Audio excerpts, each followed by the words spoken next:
आपको बताएंगे हिंदी वर्णमाला में, हिंदी वर्णमाला का उच्चारण स्थान, कौन से वर्ण को हम कहाँ से बोलते हैं, उसका उच्चारण स्थान क्या है। किस वर्ण को कंठ से बोलते हैं, किसको दंत से बोलते हैं, किसको तालव्य से बोलते हैं, किसको दंत औष्ठ से बोलते हैं, किसको कंठ औष्ठ से बोलते हैं। इन सब के वर्णों के बारे में आपको आज बताया जाए तो उच्चारण स्थान कहाँ है। पहला है आपका कंठ वर्ण। कौन सा वर्ण? कंठ, जिसे हम गले से बोलते हैं कंठ। तो उसमें काबर, का, खा, गा, घा, अंगा, छोटा, बड़ा, आहा और हा। इसमें काबर, छोटा, बड़ा, विसर्ग और हा, इन वर्णों को हम कंठ से बोलते हैं। कहाँ से बोलते हैं? कंठ। इन वर्णों का उच्चारण स्थान कंठ है। दूसरा ताला वर्ण, तालु वर्ण, इससे हम बोलते हैं चावर, छोटी, बड़ी, या और सा, इन्हें हम तालु से बोलते हैं।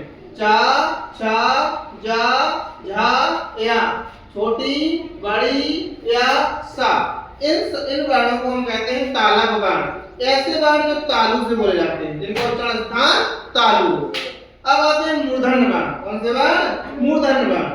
इसमें टा, ठा, दा, धा, णा, ऋषि, रा और सा षटकोण वाला सा, इनको हम मूर्धन्य से, इनका उच्चारण स्थान क्या है?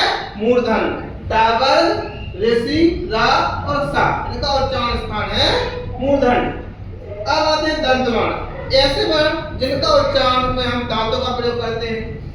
ता, था, दा, धा, ना, सफेदा वाला सा, इन वर्णों का उच्चारण स्थान है दंत। इन्हें हम दंत वर्ण कहते हैं। क्या कहते हैं? दंत वर्ण।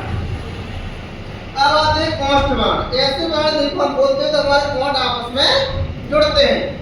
पा, हा, बा, हा, मा, छोटाऊ, बड़ाऊ, ये जितने भी वर्ण हमारे पावर, छोटाऊ और बड़ाऊ, इनका उच्चारण स्थान है ओष्ठ। इन्हें हम ओष्ठ वर्ण कहते हैं। इनको बोलते समय हमारे ओंठ आपस में मिलते हैं। अब आते हैं कंठ तालव्य वर्ण। ऐसे वर्ण जो कंठ और तालु को मिलकर बोलते हैं हम ए और आई। जब हम ए और आई, तो ए और आई का उच्चारण स्थान है कंठ और तालु, इन्हें कहते हैं कंठ तालव्य वर्ण। अब कंठोष्ठ वर्ण। ऐसे वर्ण जिनके उच्चारण में कंठ और ओंठ का प्रयोग, इसका कहते हैं कंठ और ओंठ का प्रयोग, उन्हें हम कहते हैं कंठोष्ठ वर्ण। ओ और औ दो शब्द हैं जो कंठोष्ठ बोलते हैं, ओ और औ को हम कंठोष्ठ वर्ण बोलते हैं। अब आता है दंतोष्ठ वर्ण। ऐसा वर्ण जिसके उच्चारण में हम दांत और ओंठ का प्रयोग करते हैं, उन्हें कहते हैं हम दंतोष्ठ वर्ण। वो है वा। क्या है? वा। वा है दंतोष्ठ वर्ण। वा का उच्चारण स्थान दंतोष्ठ है। अब है नासिक वर्ण। ऐसे वर्ण जिनका उच्चारण स्थान नाक, किससे निकलता है? नाक के माध्यम से स्वर निकलता है। इसमें होता है पंचमा अक्षर और अनुस्वार। पंचमा अक्षर में अंगा, या, ड़ा, ना, मा और अंग। इन शब्दों को बोलते समय हम नाक का प्रयोग करते हैं, इसलिए इन्हें कहते हैं हम नासिक वर्ण।